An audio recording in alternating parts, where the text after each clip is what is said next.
நீரின் நடுவே தனித்துவான வாசமாயிருக்கிற உமது சுதந்திரமான மந்தையாகிய உம்முடைய ஜனத்தே உமது கோலினால் மே தொருளோம், உமது கோலினால் மே தொருளோம், உமது கோலினால் மே தருளோம், உமது கோலினால் மே தருளோம்.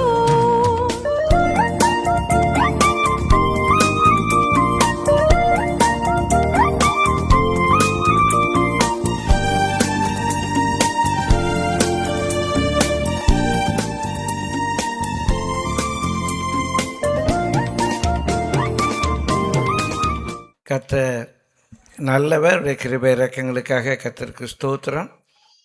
இந்த வருஷத்தினுடைய நடுவில் நம்ம வந்திருக்கோம். இந்த வருஷத்தினுடைய நடுவில் ஒரு ஜெபம் இருக்குது. பாதி வருஷம் போயிடுச்சு, மீதி வருஷம் இருக்குது. ஒரு ஜெபம் இருக்குது. ஆபகுக் 3ஆம் அதிகாரம் 1ஆம் வசனத்திலிருந்து நம்ம வாசிப்போம். ஆபகுக் தீர்க்கதரிசி சிகாயோனில் பாடின விண்ணப்பம். கர்த்தாவே, நீர் வெளிப்படுத்தினதை நான் கேட்டேன், எனக்கு பயம் உண்டாயிற்று. கர்த்தாவே, வருஷங்களின் நடுவிலே உம்முடைய கிரியையை உயிர்ப்பியும். இப்போ வருஷங்களின் நடுவிலே அப்படின்னா ஒவ்வொரு ஜூலை மாதத்திலேயும் என்ற பொருள் அல்ல. என்னுடைய வாழ்க்கையின் நடுவிலே பாதி ஓட்டம் ஓடிட்டேன். தொழில் ஆரம்பித்து ஒரு 3-4 வருஷம் ஆயிடுச்சு. இன்னும் நிறையா போக வேண்டியிருக்கு. நடுவில் எக்ஸாக்ட் சென்டர் மிடில் அப்படி இல்லை. கொஞ்ச நாள் போயிடுச்சு, இன்னும் நாள் இருக்கு. ஆண்டவரே, உம்முடைய கிரியையை உயிர்ப்பியும். வருஷங்களின் நடுவிலே அதை விளங்க பண்ணும். கோபித்தாலும் இரக்கத்தை நினைத்தருளும். சின்ன சின்ன தப்பெல்லாம் பண்ணியிருக்கேன், என் மேலே உங்களுக்கு கோபம் இருக்குது, கொஞ்சம் உங்களுடைய இரக்கத்தை நினைத்தருளும். பெற்றோருக்கு நம்ம மேலே சின்ன சின்ன கோபம் இருக்கும். நம்ம கணவனுக்கு நம்ம மேலே கோபம் இருக்கும். நம்ம மனைவிக்கு நம்ம மேலே கோபம் இருக்கும். நம்ம பிள்ளைகளுக்கு நம்ம மேலே கோபம் இருக்கும். நம்ம உயிர்க்குயிரான நண்பர்கள் கூட சில வேளையில் கோபப்படலாம். நண்பர்கள் அதிகமாக கோபப்பட மாட்டாங்க. இந்த நண்பர்களுக்கு கூட நம்ம மேலே கோபம் வரலாம். என் மேலே நம்ம கோபம். அப்போ ஆண்டவருக்கு நம்ம செய்கிற சில காரியங்கள் நம்முடைய கீழ்ப்படியாமல், நம்ம ஆண்டவருக்கு உண்மை இல்லாமல் இருக்கிறது, ஆண்டவருக்கு நம்ம மேலே கோபம் வரும். நம்ம தேவன் கோபப்படுற தேவன். எங்கே அன்பு அதிகமாக இருக்குமோ அங்கே கோபம் கண்டிப்பாக இருக்கும். எங்கே அன்பு அதிகமாக இருக்குமோ அங்கே கோபம் கண்டிப்பாக இருக்கும். என் பிள்ளை இப்படி தான் வளரணும், என் பிள்ளை நல்ல மார்க் எடுக்கணும், என் பிள்ளை ஃபஸ்ட்டு வரணும், என் பிள்ளை நல்லா ஷைன் பண்ணணும் அப்படின்னு நினைக்கிற பெற்றோர் பிள்ளைகளை கண்டிக்காமல் இருக்க மாட்டாங்க. பிள்ளைகள் தவறு செய்யும்போது கோபப்படாமல் இருக்க மாட்டாங்க. பிரியமான பிள்ளை கணவன் மேலுள்ள அன்பு, மனைவி மேலுள்ள அன்பு கோபத்தை கொடுக்கும். அவங்களுக்கு பிடிக்காத சில காரியங்களை செய்யும்போது கோபம் வரும். அநேக வேளைகளில் கோபம் என்பது அன்பினுடைய வெளிப்பாடு, அன்பினுடைய ஒரு வெளிப்பாடு. அப்போ தேவன் நம்ம மேல் அன்பாக இருக்கும்போது கண்டிப்பாக அவர் கோபப்படுவார். நீ எக்கேடும் போ அப்படின்னு விட்டுட்டாருன்னா அவர் கோபப்பட மாட்டார். நீ செய்கிற தப்புக்கு நீ அனுபவிப்போ தொலை அப்படின்னு கைவிட்டார்னா அவர் கோபப்பட மாட்டார். எவ்வளவு காலம் அவர் நம்ம மேலே அன்பாக இருக்கிறாரோ அவ்வளோ காலம் அவர் கோபப்படுவார். ஆண்டவரே, உம்முடைய கிரியையை உயிர்ப்பியும், ரிவைவ் பண்ணும். வாசிங்க. தேவன் தேமானில் இருந்தும் பரிசுத்தர் பாரான் பர்வதத்தில் இருந்தும் வந்தார். சேலா. அவருடைய மகிமை வானங்களை மூடிக்கொண்டது. அவர் துதியினால் பூமி நிறைந்தது. அவருடைய பிரகாசம் சூரியனைப் போல் இருந்தது. அவருடைய கரத்திலிருந்து கிரணங்கள் வீசின. அங்கே அவருடைய பராக்கிரமம் மறைந்திருந்தது. இந்த வானங்கள், இந்த நட்சத்திரங்கள், கிரகங்கள், பூமியில் உள்ளவைகள், ஊரும் பிராணிகள், பறவைகள், நடமாடுவை, நீந்துபவைகள், அவர் எவ்வளவு பெரியவரையா! அவர்கிட்ட போய் நான் தகராறு வைக்க முடியுமா? ஆண்டவரே என்னை உயிர்ப்பியும், என்னை ரிவைவ் பண்ணும். 6 மாதம் போயிடுச்சு,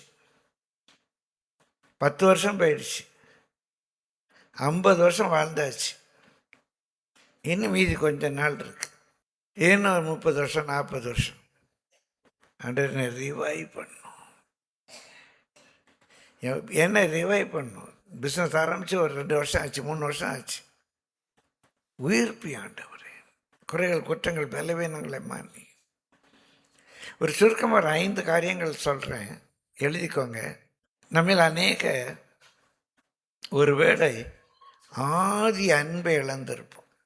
ஏழு இல்லை குறிச்சிக்கோங்க, ஆதி அன்பு. அன்று ரிவைவ் பண்ணும். நான் ரட்சிக்கப்பட்ட புதுசில் இருந்த அந்த அன்பு, உண்மையில் உள்ள அன்பு, ஆண்டவர் ஆண்டவர் ஆண்டவர் ஆண்டவர் இருந்த அந்த அன்பு கொஞ்சம் கொஞ்சம் குறைஞ்சி போயிருக்கு. நான் ஏசை விட்டு போகலை, ஆனால் கொஞ்சம் கொஞ்சமாக அந்த அன்பு குறைஞ்சிருக்கு. ஆதி அன்புக்கு கொண்டு வார். 2வது, ஆதியில் நான் செய்த கிரியை. எவ்வளோ ஜெபம் பண்ணுவேன், எப்படி நான் கர்த்தருடைய காரியங்களில் கோயில்னு ஓடி வருவேன். சனிக்கிழமை ஜெபமாக நான் வருவேன், வியாழக்கிழமை ஜெபமாக நான் வருவேன், வேத பாடம்னா வருவேன், காலை ஆராதனை மாலை ஆராதனை. இப்போ ஏன் வர மாட்டேங்கிறேன்? 3 நேரம் ஜெபிச்சனே, இப்போ ஏன் அப்படி ஜெபிக்கலை? ஏன் என் கிரியை கொஞ்சம் குறைஞ்சி போச்சு? ரிவைவ் பண்ணுங்க ஆண்டவரே, திரும்ப ரிவைவ் பண்ணுங்க. என்ன நிலையில் நான் இருந்தேன்? 5 கண்டங்களுக்காக ஜெபிப்பேனே, மிஷினரிமார் பேர் சொல்லி ஜெபிப்பேனே. ஏன் அந்த நிலைக்கு என்னை கொண்டு வரும்? ஆதி அன்பு மனதில் தோன்றதை சொல்கிறேன். ஆதி அன்பு. 2வது ஆதி கிரியை. என்ன நிலையிலிருந்து விழுந்தேன்? 3வது ஆதி விசுவாசம். ஆரம்பத்தில் கர்த்தர் பார்த்துக்குவார், எப்படியும் கர்த்தர் செய்வார். அந்த ஒரு விசுவாசம் எனக்கு இருந்துச்சு. அந்த விசுவாசத்தை எனக்கு ரிவைவ் பண்ணும். 4வது ஆதி நம்பிக்கை. இப்போ எனக்கு இந்த மனுஷன் இவங்க செய்வாங்களா, அவங்க செய்வாங்களா, இந்த ஆஃபீஸர் செய்வாரா, அந்த மினிஸ்டர் செய்வாரா, அந்த கவுன்சிலர் செய்வாரா? இன்னைக்கு ஒரு கவுன்சிலர் மேலே வைக்கிற நம்பிக்கை எனக்கு ஆண்டவர் மேலே வைக்க முடியலையே. ஒரு மனுஷன் மேலே வைக்கிற நம்பிக்கை எனக்கு இந்த ஜீவனில் தேவன் மேலே வைக்க முடியல. ஆதியில் அப்படி இல்லையா? ஆண்டவர் பார்த்துக்குவார். நின்னனே ஆதி நம்பிக்கை. இதெல்லாம் பைபிளில் இருக்கு. 5வது ரொம்ப முக்கியமானது ஆதி மேன்மை. ஆதி மேன்மை. தேவ தூதர்கள் தங்களுடைய ஆதி மேன்மையை விட்டாங்க. எனக்கு இருந்த ஒரு ஸ்டாண்டர்ட் கர்த்தர். இப்போ சொன்னேன் இல்லையா, ஒருத்தனுக்கு உலக பிரகாரமாக ஸ்டைல் பண்ணுறதுல பெருமை இருக்குமானா, எனக்கு வேதத்தின்படி இருக்கிறதுல எனக்கு பெருமை. பிரியமானவர்களே, ஒருவருக்கு நகை போடுறதுல பெருமை இருக்குமானா, எனக்கு நகை இல்லாமல் இருக்கிறதுல பெருமை. என்ன ஒரு செயின் வாங்க வக்கில்லாதனாலையா போடல? இல்லையே, தேவையில்லை, தூக்கி போட்டேன். இந்த ஒரு மேன்மை வரணும், இந்த ஒரு மேன்மை வரும். அதில் ஒரு பெரிய மகிழ்ச்சி வரும். நான் ஏன் இப்படி இருக்கேன்? பைபிளில் சொல்லியிருக்கு, நான் செய்கிறேன், அவ்வளோதான். ஆபிரகாம் ஈசாக்குக்கு விருத்த சேதனம் பண்ணுறோம். இப்போ யாரோ போய் கேட்குறாங்க, ஏப்பா பச்சை பிள்ளைக்கு ஏப்பா இப்படி நுண்ணித்தோலை வெட்டுற, ஏன் இப்படி பண்ணுற? ஆண்டவர் சொன்னார் செய்கிறேன், ஆண்டவர் சொன்னார் செய்கிறேன், அவ்வளோதான். அதுக்கு மேலே என்ன சயின்ஸ் தெரியுமா அவருக்கு?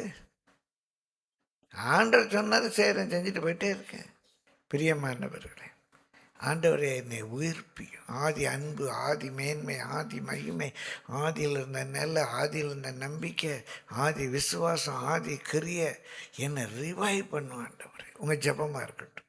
இந்த 7வது மாதம் 6 மாதம் போயிடுச்சு. ஆண்டவர் என்னை ரிவைவ் பண்ண ஆண்டவரே. இந்த ரிவைவ் பண்ணும்போது நமக்கு என்ன கிடைக்குங்கிறது தான் இன்றைக்கி கர்த்தர் நமக்கு கொடுக்குற ஒரு செய்தி. சில வசனங்களை வாசித்து ஜெபம் பண்ணுவோம். சங்கீதம் 138:7. நான் துன்பத்தின் நடுவில் நடந்தாலும் நீர் என்னை உயிர்ப்பிப்பீர். என் சத்துருக்களின் கோபத்துக்கு விரோதமாக உமது கையை நீட்டுவீர். உமது வலது கரம் என்னை ரட்சிக்கும். ஆண்டவர் நம்ம ரிவைவ் பண்ணும்போது முதலாவது நம்ம கிடைக்கிற ஒரு ஆசீர்வாதம், நமக்கு விரோதமாக இருக்கிற எல்லா பிசாசின் கிரியைகளுக்கும் சத்துருவின் கிரியைகளுக்கும் நம்ம விடுதலையாக்கப்படும். நமக்கு விரோதமாக இருக்கிற சத்துருக்களின் கிரியைகள் நம்ம கர்த்தருக்காக நிற்கும்போது பிரியமாக நம்ம சத்துருக்களை அவர் ஹேண்டில் பண்ணுவார். உனக்கு விரோதமாய் ஒரு வழியாய் வருகிறவர்கள் 7 வழியாய் ஓடி போவார்.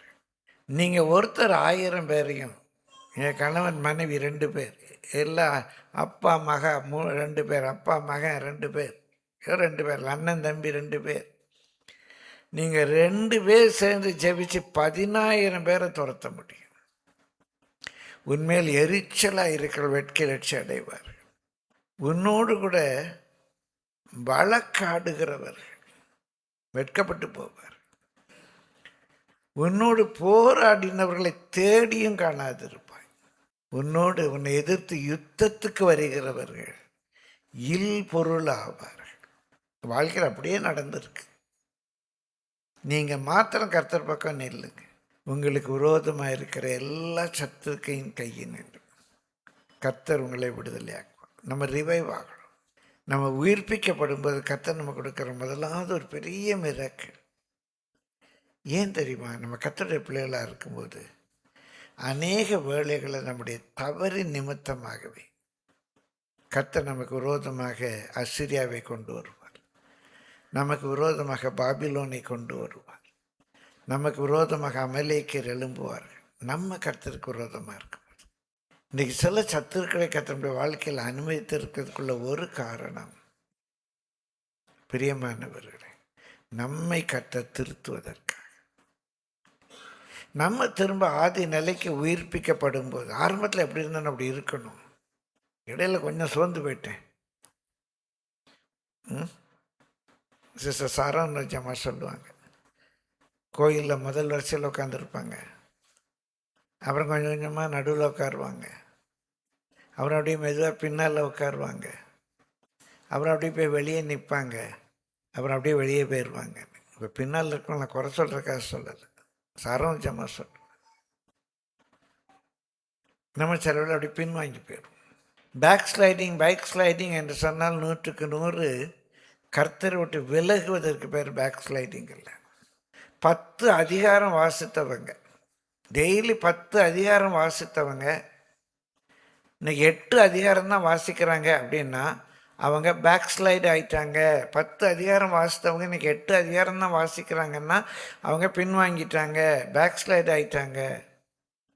வேகமாக வேலை போடும்போது கேலண்டர் வசனத்தை அப்படி பார்த்துட்டு அந்த வசனத்தை வாசிச்சுட்டு ஓடின ஒருத்தன் உட்கார்ந்து ஒரு அதிகாரம் வாசித்தான் என்றால் அவன் முன்னேறுகிறான். நீ வாசிக்கிறது 8 அதிகாரமா 1 அதிகாரமா என்பதல்ல. வெறும் கேலண்டர் வசனத்தை பார்த்துட்டு ஓடினவன் இன்றைக்கு உட்கார்ந்து 1 அதிகாரம் வாசித்தால் அவன் முன்னேறுகிறான். 10 அதிகாரம் வாசித்தவங்க இன்னைக்கு உட்கார்ந்து 8 அதிகாரம் வாசித்தா அவங்க பின்வாங்கிறாங்க, பேக் ஸ்லைட் பண்ணுறாங்க. கர்த்தர் சத்துருக்களை அனுமதிக்கிறார். கர்த்தர் நம்ம ரிவைவ் பண்ணால் நம்ம கிடைக்கிற ஒரு பெரிய விடுதலை, நமக்கு விரோதமாக வருகிற அசிரியா, நமக்கு விரோதமாக வர்ற பாபிலோன், நமக்கு விரோதமாக வர்ற அமலேக்கிய எல்லாத்தையும் கர்த்தர் விரட்டி அடிப்பார். இந்த ஒவ்வொரு சத்துருக்கும் ஒரு ஆவிக்குரிய காரியம் உண்டு. பாபிலோன்னா என்ன சத்துரு, அசிரியானா என்ன சத்துரு, எகிப்துனா என்ன சத்துரு, இப்படி ஒவ்வொன்றுக்கும் ஒரு ஆவிக்குரிய காரியம் உண்டு. கச்சிதமானால் இன்னொரு நாள் விளக்கமாக பார்ப்போம். கர்த்தருடைய பரிசுத்த நாமத்துக்கு மகிமை உண்டாவதாக. இந்த காலை ஆராதனையில் நேரம் கருதி உங்களுடைய ஆதி கிரியை, ஆதி அன்பு, ஆதி ஜப வாழ்க்கை, ஆதி வேத வாசிப்புக்கு திரும்புங்க. உங்கள் சத்துருக்கள் இருந்து கர்த்தர் உங்களை விடுவிப்பார். விசுவாசிக்கிறவங்க கரங்களை தட்டி கர்த்தரை ஸ்தோத்திரிங்க. Praise the lord, praise the lord, praise the lord, praise the lord, praise the lord, praise the lord. ரெண்டாவது ஏசாயா 57:14 முதல் 18 முடிய ஒரு 5 வசனம். வழியை உயர்த்தி உயர்த்தி அதை செம்மைப்படுத்தி இடறல்களை என் ஜனத்தின் வழியிலிருந்து எடுத்து போடுங்கள் என்னப்படும். நித்திய வாசியும் பரிசுத்தர் என்கிற நாமம் உள்ளவருமாகிய மகத்துவமும் உன்னதமுமானவர் சொல்லுகிறார், உன்னதத்திலும் பரிசுத்த ஸ்தலத்திலும் வாசம் பண்ணுகிற நான் பணிந்தவர்களின் ஆவியை உயிர்ப்பிக்கிறதற்கும் நொறுங்கினவர்களின் இருதயத்தை உயிர்ப்பிக்கிறதற்கும் நொறுங்குண்டு பணிந்த ஆவியுள்ளவர்களிடத்திலும் வாசம் பண்ணுகிறேன். நான் எப்போதும் வழக்காட மாட்டேன். நான் என்றைக்கும் கோபமாய் இருப்பதும் இல்லை. ஏனென்றால் ஆவியும் நான் உண்டு பண்ணின ஆத்துமாக்களும் என் முகத்துக்கு முன்பாக சோர்ந்து போகுமே. நான் அவர்கள் பொருளாசை என்னும் அக்கிரமத்தின் நிமித்தம் கடுங்கோபமாகி அவர்களை அடித்தேன். நான் மறைந்து கடுங்கோபமாயிருந்தேன். தங்கள் மனம் போன போக்கிலே மாறுபாடாய் நடந்தார்களே. அவர்கள் வழிகளை நான் பார்த்து அவர்களை குணமாக்குவேன். அவர்களை நடத்தி திரும்பவும் அவர்களுக்கும் அவர்களிலே துக்கப்படுகிறவர்களுக்கும் ஆறுதல் அளிப்பேன். பிரியமானவர்களே, நம்ம பார்க்குறோம் 15ஆம் வசனத்தில், உன்னதத்திலும் பரிசுத்த ஸ்தலத்திலும் வாசம் பண்ணுகிற நான் பணிந்தவர்களின் ஆவியை உயிர்ப்பிக்கிறதற்கு, நொறுங்கினுள்ளின் இருதயத்தை உயிர்ப்பிக்கிறதற்கு, நொறுங்குண்டு பணிந்த ஆவி உள்ளவர்களிடத்திலும் வாசம் பண்ணுகிறேன். பிரியமானவர்களே, இது பொதுவாக ஏதோ நம்ம தாழ்மையாக இருந்தால் கர்த்தர் வாசம் பண்ணுவார், அது உண்மைதான். ஆனால் இங்கே நொறுங்கி போயிட்டாங்க, ஆத்மா சோர்ந்து போயிட்டு. அவங்க கர்த்தர் கொஞ்சமாக அவங்களுடைய பொருளாசை, அவங்க மனதின் விருப்பத்தின்படி, அவங்க நினச்சபடி ஒரு வாழ்க்கை அமைச்சாங்க, ஒரு திருமணத்தை பண்ணாங்க, பிள்ளைகளுக்கு திருமணம் பண்ணி வச்சாங்க, எல்லாம் அவங்க மனசில் தோணுனபடி செய்தாங்க. இன்னைக்கு சில தீர்க்க தரிசனமாய் கர்த்தர் பேசுகிறாரு, நொறுங்கி போய் உட்காந்துருக்கீங்க. ஆண்டவர் கோபமாக இருந்தார். போ, உன் இஷ்டப்படி போ, உனக்கு என்ன எல்லாமே உனக்கு வேற மற்றவங்க தான் ஆலோசனை வேணும் போ அப்படின்னு விட்டுட்டார். ஆவி சுக்கு நூற உடைஞ்சிருச்சு. நிம்மதி இல்லை, சமாதானம் இல்லை. நம்ம கிரியையை உயிர்ப்பிக்கும் போது, நம்ம கிரியை அவர் ரிவைவ் பண்ணும்போது நம்ம நடக்கிற பெரிய மாற்றம். நம்முடைய சத்துருக்கள் நம்மை விட்டு ஓடி போகிறதல்ல, நம்முடைய ஆவி உயிர்ப்பிக்கப்படும். ஹல்லேலூயா. நம்ம ஆத்மாவில் இருக்கிற கலக்கம், நம்ம ஆத்மாவில் இருக்கிற சோர்வு எல்லாம் போயிடும். நம்ம பொருளாசை இல்லைன்னா சுய விருப்பம், சுய புத்தின மேலே சாந்தி என்னென்னமோ பண்ணி இன்னைக்கு அப்படியே பயந்துக்கிட்டு இருக்கோம், கலங்கிக்கிட்டு இருக்கோம். செத்துடலாமான்னு இருக்கு, வாழ முடியலை, இதுக்கு மேலே போகாத ஆண்டவரே, எடுத்துக்கோ ஆண்டவரே. ஜெபம் பண்ணியிருக்கீங்க, அதனால் முடியலை சாமி. இன்றைக்கு காலையில் கர்த்தர் சொல்கிறார், அவர் இந்த வருஷத்தின் நடுவில் நம்மை உயிர்ப்பிக்கும் போது ஒரு வார்த்தை உங்களுக்கு நேராக வருது. அவர் என் ஆத்துமாவை தேற்றி, தேற்றி என்று சொன்னால் ஸ்ட்ராங் ஆக்கி, கம்ஃபர்ட். ஃபோர்ட் என்றால் கோட்டை, கம்ஃபர்ட். அவர்கள் கோட்டைச்சோர் மாதிரி பலப்படுத்துறது. உடம்பு தேறிட்டு, பிள்ளை பரீட்சையில் தேறிட்டான். தேறுதல் என்று சொன்னார் ஏதோ அழதுன்னு கன்சோல் பண்ணுறது, அது ஆறுதல். தேற்றுதல் என்று சொன்னால் ஸ்ட்ராங் ஆக்குறது. கம்ஃபர்ட்டுக்கும் கன்சோலுக்கும் வித்தியாசம் உண்டு. கன்சோல் என்றால் அழாதன்னு சொல்கிறது. கம்ஃபர்ட் பண்ணுறதுன்னா என்னை எழும்பி பிரகாசிக்க பண்ணுறது. இந்த காலவெளியில் கர்த்தர் சொல்கிறார், உங்கள் ஆத்மாவை தேற்றுகிறார். அண்ணாளுடைய ஆத்மா ஏதோ சக்கலத்தை கிண்டல் பண்ணிகிட்டே இருக்க, அண்ணாளுடைய ஆத்மா அவளுக்கு கசப்பாயிற்று. பிரியமான தீர்க்கதரிசி சொல்கிறார், ஆத்மா கசப்பாயிடுச்சு, நான் சாகுறாண்டவரே. சங்கீதக்காரன் சொல்கிறான், என் ஆத்மா ஆறுதல் அடைய மறுக்கிறது. யோபு சொல்கிறான், என் ஆத்மா நெருக்குண்டு சாக விரும்புது. தாவீது, என் ஆத்மா கலங்குது. ஆத்மாவின் ஏன் கலங்குற? தியங்குது. அடுத்தால என்ன செய்யன்னு தெரியல, தியங்குது. என் ஆத்மாவை ஏன் தியங்குது. நம்மளுடைய ஆவிக்குரிய வாழ்க்கையை கர்த்தர் ரிவைவ் பண்ணும்போது, ஆதி அன்பு, ஆதி கிரியை, ஆதியில் உள்ள ஜப வாழ்க்கை, ஆதியில் உள்ள அந்த பரிசுத்தம் நம்ம ரிவைவ் ஆகும்போது நம்முடைய ஆத்மாவை கர்த்தர் தேற்றுவார். கரங்களை தட்டி கர்த்தரை ஸ்தோத்திரிப்போமா. Praise the lord, praise the lord, praise the lord, praise the lord. என் சத்துருக்கள் என்று என்னை விடுவிக்கிறார், என்னுடைய ஆத்மாவை அவர் தேற்றுகிறார். மூன்றாவதாக இதனுடைய தொடர்ச்சி சங்கீதம் 85:6 வாசியுங்கள். உமது ஜனங்கள் உம்மில் மகிழ்ந்திருக்கும்படி நீர் எங்களை திரும்ப உயிர்ப்பிக்க மாட்டீரோ? அவர் நம்மை உயிர்ப்பிக்கும் போது சத்துரு சிதறடிக்கிறாங்க, இப்போ சிதறடிக்கப்படுறாங்க. நம்ம ஆத்மா ஸ்ட்ராங் ஆகுது. கண்டிப்பாக நமக்கு என்ன கிடைக்கும்? மகிழ்ச்சி கிடைக்கும். ஆனந்த களைப்புடன் பாட ஆரம்பிப்போம். துக்க நாட்கள் முடிந்து போகும். பிரியமானவர்களே, அங்கே திராட்சை செடியில் பழம் இருந்தாலும் சரி, இல்லாமல் போனாலும் சரி, ஆட்டு மந்தையில் முதல் இருந்தாலும் சரி, இல்லாமல் போனாலும் சரி, தொழுவத்தில் மாடு இருந்தாலும் சரி, இல்லாமல் போனாலும் கர்த்தருக்குள்ளே மகிழ்ந்து இருப்போம். ஏன்னா ஆதி அன்பு, ஆதி கிரியை நம்மளை உயிர்ப்பித்துட்டார். வருஷத்தின் நடுவில் நம்ம உயிர்ப்பித்துட்டார். இயேசுவின் நாமத்தில் சொல்கிறேன், உங்கள் துக்க நாட்கள் முடிந்து போ. இனி நீ துக்கமாயிர, இனி நீ அழுது கொண்டிற. நேரடியாக முகத்தை பார்த்து கர்த்தர் சொல்கிறத போல் நான் ஃபீல் பண்ணுறேன். இனி நீ அழுது கொண்டிறாய். கர்த்தருடைய வார்த்தை உங்களுக்கு நேராக வருகிறது. சில வேளை வார்த்தையை சொல்லும்போது அந்த வார்த்தை புறப்பட்டு வர்றதை எங்களால் பார்க்க முடியும். இயேசு அந்த ஸ்திரீ 12 ஆண்டுகள் பெரும்பாலுள்ள அந்த ஸ்திரீ இயேசுடைய வஸ்திரத்தின் தொங்கலை தொடும்போது அவர் தம்மிலிருந்து வல்லமை புறப்பட்டதை உணர்ந்துன்னு இருக்கு. அதே போல் செய்தி வரும்போது சில வேளை இவங்களுக்கு நேரே அந்த வார்த்தை போகுது. வில்லிலிருந்து அம்பு புறப்பட்டு அந்த லெக்கை நோக்கி வருவது போல கர்த்தருடைய வார்த்தை அந்த அம்பு மாதிரி அப்படியே அந்த லெக்கை நோக்கி வரும். அவங்க மேலே வந்து இறங்கும். அப்படி பயப்படாத, ஹல்லேலூயா. இனி நீ அழுது கொண்டிடுறா. உன் துக்க நாட்கள் முடிந்து போய் ஆண்டவர் உன்னை ரிவைவ் பண்ணும்போது உன் சத்துரு சிதறடிக்கப்படுவான், உன் ஆத்மா உற்சாகமாகும், நீ கர்த்தருக்குள்ளே மகிழ்ந்து களி கூறுவாய். ஹல்லேலூயா. ஆனந்த, அதே வார்த்தை தான் திரும்ப வருது. ஆனந்த களிப்புடன் பாடி நீ கர்த்தரை தொழுது கொள்வாய். பிரியமானே, நிறைய காரியங்கள் சொல்லணும்னு இருக்கு. நேரம் கருதி நான் இன்னொரு குறிப்புகளை சொல்லி முடிக்கிறேன். ஓசியா 6ஆம் அதிகாரம் 1ஆம் வசனத்திலிருந்து வாசிக்கிறேன். ஓசியா 6ஆம் அதிகாரம் 1ஆம் வசனத்திலிருந்து. கர்த்தரிடத்தில் திரும்புவோம் வாருங்கள். நம்மை பீறினார், அவரே நம்மை குணமாக்குவார். நம்மை அடித்தார், நம்மை அடித்தார், கோபிச்சார், சத்துருவை அனுப்புனார், முகத்தை திருப்பினார், பீறினார், கிழிச்சார், ஒன்று நார் நாராக கிழிச்சு போட்டார். அடிச்ச அடி அப்படி இருந்துச்சு. ஐயா, கஷ்டத்தில் திரும்புவோம், ரிவைவ் ஆகும்.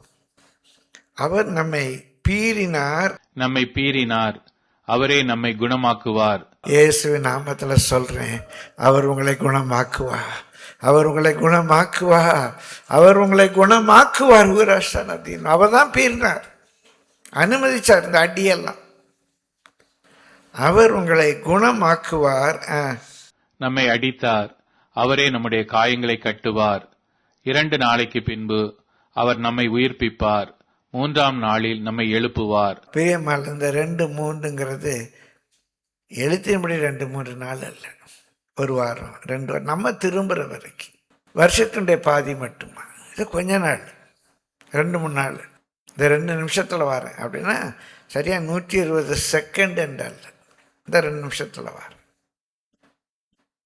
இன்னும் கொஞ்சம் காலம்.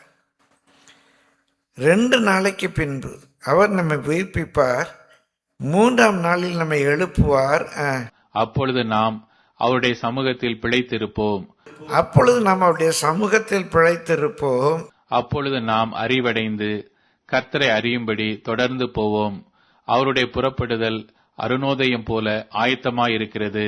இன்றைக்கு உங்களை ஆசீர்வதிக்கிறதுக்கு அவர் ரெடியா இருக்க. இந்த ஜூலை மாதம் 1ஆம் தேதி காலை வேளையில் எப்படி சூரியன் வெளியே வர்றதுக்கு ரெடியா இருக்கோ, அதே போல நம்மை ஆசீர்வதிப்பதற்கு அவர் ரெடியா இருக்க. அவருடைய அருணோதயம் ஆயத்தமாயிருக்கிறது. அவர் மழையைப் போலவும் பூமியின் மேல் பெய்யும் முன்மாறி பின்மாறியைப் போலவும் நம்மிடத்தில் வருவார். அவர் நம்மிடத்தில் வருவார். எப்படி மழை வருதோ அதே போல் அவர் ஆசீர்வாதம் வரும். எப்போ முன்மாறி வரணும் அதை மாதிரி முன்மாறி வரும், எப்போ பின்மாறி வரணுமோ அப்போ பின்மாறி வரும். காலம் தப்பி பெய்யாது, முன்மாறி வரும். முன்மாறி விதைப்புக்காக நிலத்தை ஆயத்தப்படுத்தும், பின்மாறி வரும் அறுப்புக்காக நிலத்தை ஆயத்தப்படுத்தும். விவசாயம் தெரிந்தவர்களுக்கு இது புரியும். முன்மாறினா என்ன, பின்மாறினா என்ன. முன்மாதிரி நிலத்தை ஆயத்தப்படுத்தும். சோர்னு அடிக்கும். அடிக்கிற அடியில் அப்படியே அந்த நிலம்லாம் சொதன்னு ஆகி விதைப்புக்கு ஆயத்தமாகும், உள்றதுக்கு ஆயத்தமாகும். இப்போ பயிரெல்லாம் வளர்ந்துடுச்சு. அந்த அந்த கதிரில் மணி உண்டாகணும், கோதுமை வரணும், அரிசி வரணும். இப்போ சோர்னு மழை அடிச்சதுன்னா எல்லாம் அறுப்புக்கு முன்னால் கெட்டு போயிடும், நாசமாக போயிடும். இப்போ அவருடைய ஜென்டில் ரெயின் வரும். நல்லா அதில் அந்த ஒவ்வொரு கதிர்லையும் மணி உண்டாகும்படிக்கு அப்படி ஜென்டில் ரெயின், அப்படி தூண மாதிரி ஜென்டில் ரெயின் விடுவார். அதான் பின்மாரி. முன்மாரி அடிக்கிற மழை, பின்மாரி உருவாக்குற மழை. எல்லாம் அனுமதிப்பார். நம்மை அவர் உயிர்ப்பித்தாரானால் அவரை அறியும்படி நம்ம தொடர்ந்து போக முடியும். இன்னுமே அறியணுமே, இன்னுமே கிட்டி சேரணுமே. அப்போ நம்ம ரிவைவ் ஆகும்போது நம்ம சத்துருக்கள் சிதறடிக்கப்படுவார்கள், நம்முடைய ஆத்மா உயிர்ப்பிக்கப்படும். பிரியமானவர்களே, அவர் இன்னும் நம்மை ஆசீர்வதிக்கும் போது இன்னும் அவரை அறிய ஆரம்பிப்போம். அவருடைய மகிழ்ச்சி நமக்கு கிடைக்கும். இன்னொரு காரியத்தை அவர் உயிர்ப்பிக்கும் போது என்ன நடக்குது வாசிப்போம் பிரியமானவர்களே. ஓசியா 14:7. அவன் நிழலில் குடியிருக்கிறவர்கள் திரும்புவார்கள், தானிய விளைச்சலைப் போல செழித்து திராட்சை செடிகளைப் போல படருவார்கள். தானியம் அப்படியே சொல்லும் போதே அவங்கள வாழ்க்கையில் நடக்க போகுது. இயேசு நாமத்தில் சொல்கிறேன். ஒரு விதையை எடுத்துட்டோம், தானியம், அரிசி, நெல். இத்தனை பேர் விவசாயம் தெரியுமா தெரில. நெல்லை எடுத்து அப்படியே அந்த நாற்றங்காலில் சேரும் சகதியுமாக இருக்குது. அந்த நெல்லை தூவிட்டோம். அந்த நெல் அந்த மண்ணுக்குள்ளே புதைஞ்சு போயிடுச்சு.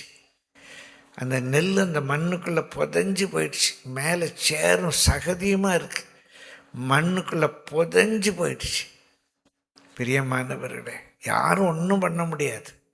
மண்ணுக்குள்ளே கிடக்குது, சகதிக்குள்ளே, சேருக்குள்ளே கிடக்குது. அங்கே ஒரு மிரக்கல் நடக்குது. அந்த புதைக்கப்பட்ட விதையிலிருந்து, ஒரு புதைக்கப்பட்ட விதையிலிருந்து ஒரு அப்படியே ஒரு செடி கதிர் வெளியே வருது. இயேசுவின் நாமத்தில் சொல்கிறேன். சேரும் சகதிக்குள்ள ஒன்று போட்டு புதைச்சாலும் தானியம் எப்படி வெளியே வருமோ அதே போல் கர்த்தர் உன்னை வெளியே கொண்டு வருகிறார். ஹல்லேலூயா.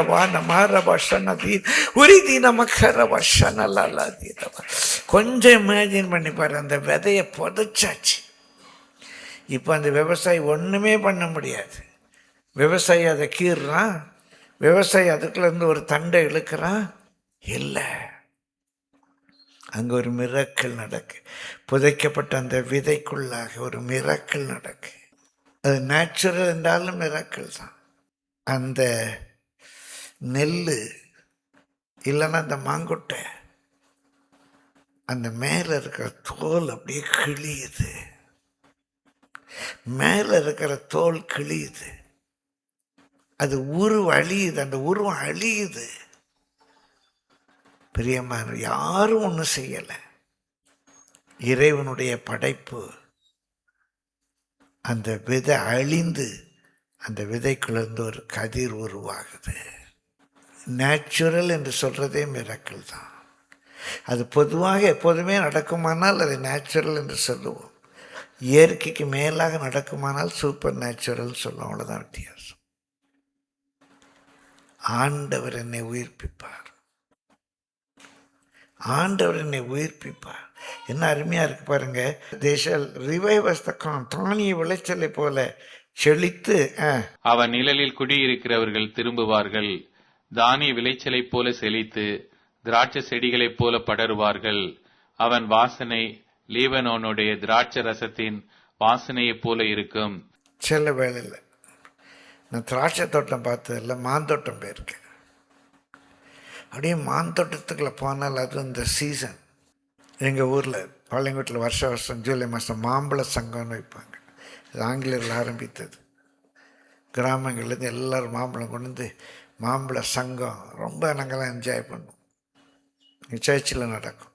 இந்த சீசனில் அந்த தோப்புக்குள்ளே போனாலே அப்படியே மாம்பழ வாசனை அப்படியே ரிஃப்ரெஷிங்காக இருக்கும். இயேசுவின் நாமத்தில் கற்றுக் கொடுக்குற வார்த்தையை சொல்கிறேன். அந்த கொட்டை அந்த சேறு நிறைஞ்ச மண்ணுக்குள்ள புதைக்கப்பட்டு அந்த கொட்டை உருவழிந்து போய், மண்ணுக்குள்ள புதைக்கப்பட்டு உருவழிந்து போய், அந்த கொட்டையிலிருந்து ஒரு துளிர் எழும்பி ஒரு செடியாகி மரமாகி பூத்து கனி கொடுத்து, பூத்து காய்த்து கனி கொடுத்து, இன்றைக்கு அந்த இடமே வாசனையாக இருக்குது. கர்த்தர் உன்னை உயிர்ப்பிக்கும் போது நீ வாசனை வீசுகிற ஒரு வாழ்வை கர்த்தர் உனக்கு கொடுப்பா. உன் குடும்பம் வாசனை வீசும், பரிமளிக்கும் பரிமளிக்கும். சுருக்கமாக ஒரு 5 காரியங்கள் பார்த்தோம். கர்த்தர் நம்ம இந்த வருஷத்தின் தொடக்கத்தை, இந்த வருஷத்தின் பாதியில் நம்ம உயிர்ப்பிப்பாரான். பிரியமானவர்கள், நம்முடைய சத்துருக்கள் நம்ம விடுவிப்பா, நம்ம ஆத்மாவை பலப்படுத்துவா, நம்மை மகிழ பண்ணுவா, அவரை அறிகிற அறிவில் இன்னும் நம்மை வளர பண்ணுவா. எல்லாவற்றுக்கும் மேலாக நம்முடைய வாழ்க்கை, வேலை ஸ்தலத்தில், உறவுகள் மத்தியில், குடும்பத்தில், நம்ம வசிக்கிற பகுதியில், சபையில் உங்கள் வாழ்க்கை வாசனை வீசுகிற வாழ்க்கையாக மாறும். உங்கள் வாழ்க்கை அவர் அறிகிற அறிவின் வாசனையை வீசுவீங்க. அப்படியே உங்களை சுற்றி ஒரு அரோமா இருக்கும். இயேசுவின் நாமத்தில் சொல்கிறேன். அப்படியே உங்களை பார்க்குறவங்க அப்படியே ரிஃப்ரெஷ் ஆவாங்க. உங்கள்கிட்ட பேசுனா உங்களுக்கு சந்தோஷமாக இருக்கும். சிஸ்டர் எங்கள் வீட்டுக்கு வந்துட்டு போங்க, பிரதர் எங்கள் வீட்டுக்கு வந்துட்டு போங்க. சொந்தக்காரர் கேட்பாங்க, தம்பி வீட்டுக்கு வந்துட்டு போ தம்பி. அன்னைக்கு ஐயோ வாரானேன்னு வேதனைப்பட்டவங்க, நீ வந்து கால் மிதிச்சுட்டு போனால் போதும். தங்கச்சி நீ வாம்மா, நீ வந்துட்டு போம்மா, நீ வந்துட்டு போ, நீ வந்தாலே எங்கள் வீட்டில் இருக்கிற எல்லா கெட்ட ஆவியும் போயிருத்தோம்மா, நீ வந்துட்டு போம்மா.